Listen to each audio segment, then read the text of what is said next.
What is up, everyone? What is behind this door? Train freak here. There's something behind the door. Gee, I wonder what it could be. This is the door into the train room.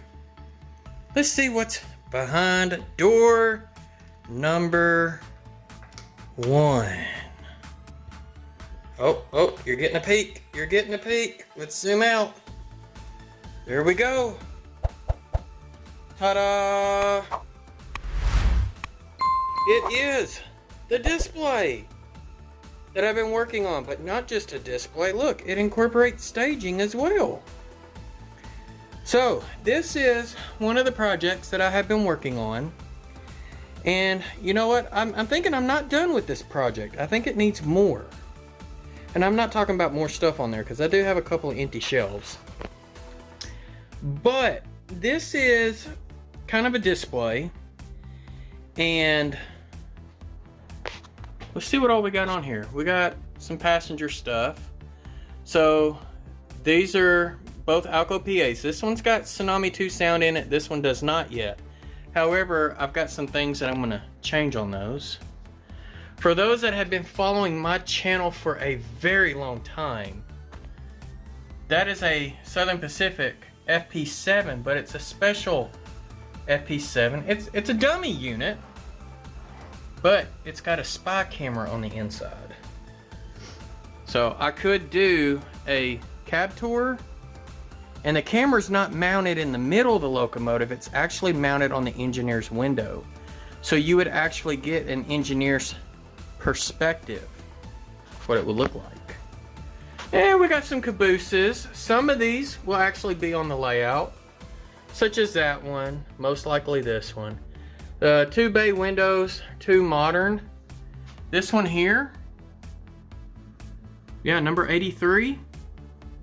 Yeah, that's over at the Arkansas Railroad Museum. The prototype is. And you would have seen that if you saw that video. But this one's going to be on the layout. That one's going to get a new paint job because that's not prototypically correct.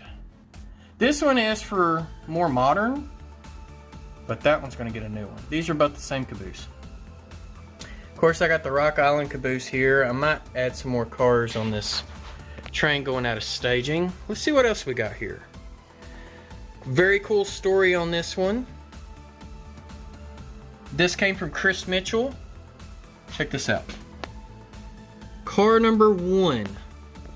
He told me that I think it's like a model railroad club in the Amarillo, Texas Museum. They did 50 of these cars and they were numbered 1 through 50. I got the first car out of that set. So that's really, really cool. We got Split Rock Mining Company. Thomas gave me that car. There is the freak car that Tim from They Make It Like That weathered and graffitied up for me. We got my Sidetrack Sunday 2020 car. That was before Rick the Tree joined us. We've got a car that I sent to weathering with AJ, and he did that for me. Did an awesome job. And we got Joe Rader with the Black Rock Central. Gave me that car. And then this is a whole train that Nathan DeLay gave me right there. Nathan DeLay. And he actually special did this locomotive for me. It's called the Freak. Or the nickname of that locomotive was called the Freak. It was the very, very first cab forward locomotive that was ever built. And it was like a 440, so it was considered an American cab forward. Got a Southern Pacific Heritage unit. We've got the massive U50. Shane's Trains kind of headed that project up, but he got a whole bunch of other YouTubers in on it together to get me this locomotive. Really, really cool locomotive. We got my bicentennial fleet, Southern Pacific GP40P. with Tsunami 2. There's the SD40T-2, and I put Tsunami 2 in that one. And then we got the U25B, and that one needs Tsunami 2. So there's the bicentennial locomotive fleet. Alco rotary snowplow that I put Tsunami 2 in, even gave it an operational headlight. My cab Ford. Got some other locomotives such as the U33C. So this would be a typical consist. I got a Jeep 30 here, Jeep 38-2 there. And this is not a tank car. It's called a fuel tender. But I thought it was really cool because Southern Pacific put the bloody nose wings on it. So, but they would run it in the middle of two locomotives, so that way those locomotives would get extra fuel. Jeep 60, we got an Alco S3. It might be an S2. I don't know. This is one of those very nice Rapido SW1200s. So, anything bloody nose, the bicentennials, they're probably not going to run on my layout very often, especially not in operations. Just too modern. But these here could run in the layout. They're Black Widows. They fit the era. We got a SD9, a couple of GP9s, but this one's Southern Pacific, and this one is to fool you, but it's not Southern Pacific. It's actually, this one's a Texas and New Orleans. So I don't know how well we're going to be able to see it. Nah, it's a little hard, but right above the number board, right there says T&NO for Texas and New Orleans. That was another subsidiary of Southern Pacific. Got my cotton belt F7s. These I custom painted or custom decaled. Originally they said Southern Pacific. We got a Bachmann GP7. This is a Walters or Proto 2000 GP9. These are all going to be on the layout. That is a Walters Proto SW7. I've got three Atlas Alco RS3s here. Number 356, 357, and 358. Then I've got a Proto 2000 Mopac BL2. That's going to go on the layout for the Mopac yard. This little dude here, once I put sound in it, my little GE70 tonner. It's got DCC, but it's just no sound. I want sound in it, y'all. But this is going to be over in the industrial switching area over at Hickory Ridge. Alright, let's come back this way. The B unit, I know where it's at. I don't have it on here, though. But, guys, I custom painted these years ago. Custom painted, custom decals. These are Stewart Hobbies. But these are FTs. And the cotton belts original yellow and gray scheme. Technically, they would have been repainted to Black Widow, and they would have, you know, filled this in. And the number boards here would have looked like these up there, but you know what? I like the gray and yellow. You can't go wrong with it. So even though it predates my era, I'm still going to use it. Alright, my bicentennial train. We got Wonder Bread, Hostess Cakes, Chicago Northwestern, American Colloid Company, Northern Pacific, Pickens Railroad, Union Pacific, Canadian Forest Products, and there's the Southern Pacific caboose to go with that train. So, I think I might have a couple more of these cars. But if y'all know of any bicentennial cars, let me know. Ashley Drew Northern CF7. I gotta tell you something really cool about this. When I opened the box, it had these in there, like pictures of the locomotive. And I thought that was really, really cool. And not just pictures of the locomotive, but check out, there's the caboose. And the passenger car. And then the two CF7s together. And that's after it went to the Arkansas, Louisiana, and Mississippi. So they took the name off the side and changed the logo on the nose. But kept the locomotive number. So I thought that was really cool that I found those, and I think I know who those pictures belong to. So I'm gonna contact him to see if he wants those pictures back. If not, I got some pictures. All right, let's go on down. Got a couple of heritage cotton belt cars. We got the original Hydro cushions that were painted in scarlet and gray. And then we've got the cotton belt Gensaw logo on a covered hopper. They only did that on a few. And then over here, we've got, these are the Union Pacific Employee Club cars. And I've got some more of these. I think I've got one on the layout somewhere. But this one's from 2000. I've got 2003, 2004, 2005, 2012, and then the last one being 2020. So I've got those. I'll skip down here to this one. This one was given to me, and it's just here on the shelf. But it's an Athearn Genesis mechanical reefer that has electrical pickup truck, so I could put a Tsunami 2 sound car or Tsunami sound car in it. So I might do that, and I don't know if I'm going to keep it or not. But I got my Southern Pacific Maintenance Away train here.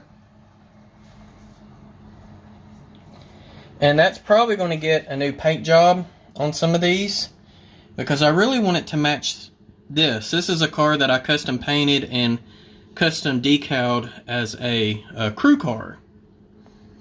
And then of course the bay window boxcar converted caboose. So, alright, so how did I build this thing? The dimensions is 48 inches tall. And I did 4-inch spacing here, 6-inch on the 2 staging tracks. So you can see the tunnel going through here. Another tunnel there. So now you know where the other level is going to be. So here and here is going to be the 2 levels, or the 2 decks. But it's 3/4 inch plywood. And so I bought 2 sheets of it, cut it down 80 inches. So it's 48 by 80.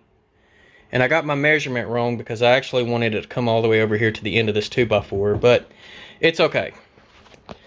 I ripped the 2 end boards at 4 inches, so it's 4 inches thick.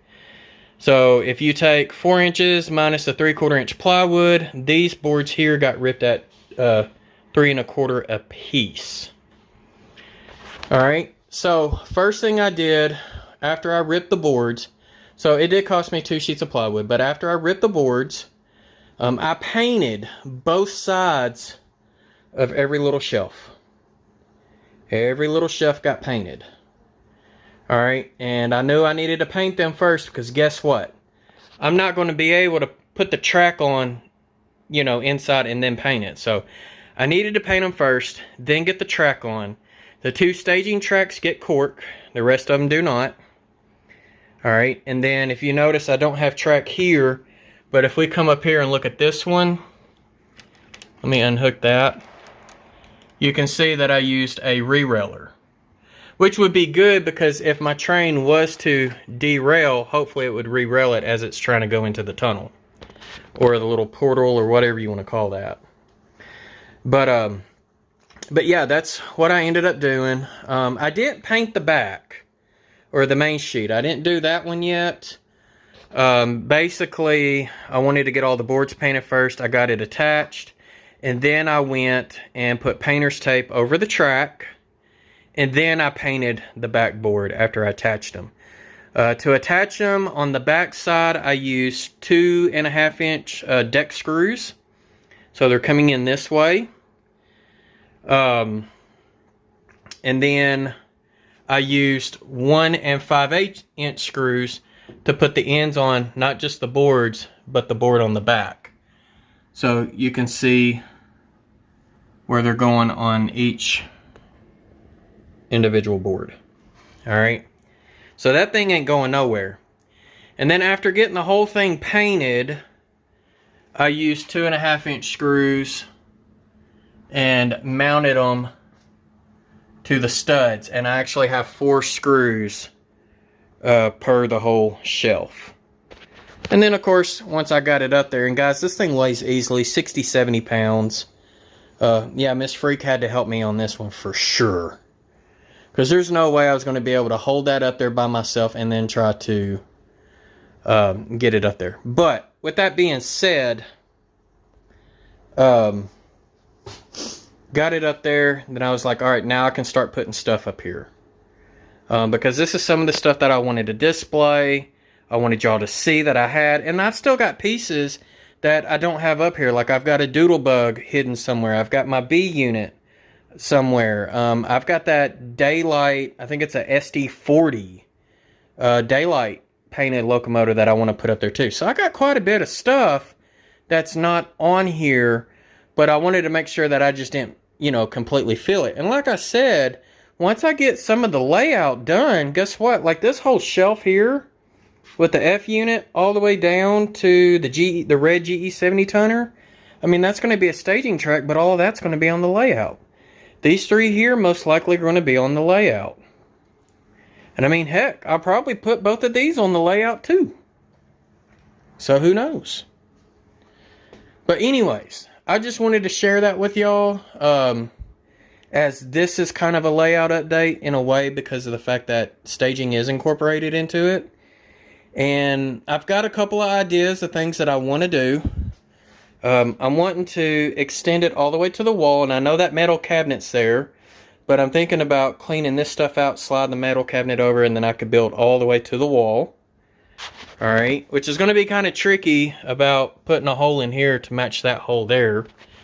But I think it would be pretty awesome if I did do that and extend it further and have it built. And when I do the wall 45 that way, I might put another one over there too. So who knows what all I got planned. But I thought this would be a really, really cool backdrop for when I'm live streaming. So that way you can see some of my collection behind me. And I'm also sponsoring some of the channels that have given me stuff or done stuff for me. Now there are some channels that have given me cars that you don't see on here, and that's because they're on the layout. Like Crooked River and Eastern gave me a car. So, but anyways, that's, like I said, that's this week's layout update. So, wasn't a hard project. Just had to have Mother Nature work with me on the painting part because I wasn't going to do spray paint here in the train room. So, but other than that, I would like to say thank you for those who subscribe to the channel, filling the bell, thumbs up. That really helps. And, make sure you do subscribe if you like what you see and you want to see more of what I got going on. And then, of course, an extended thank you for the channel members. And your names always pop up at the end of all of my videos. So, thank you to y'all for sure. So, other than that, I'm going to get off of here. And y'all be safe out there. And happy railroading.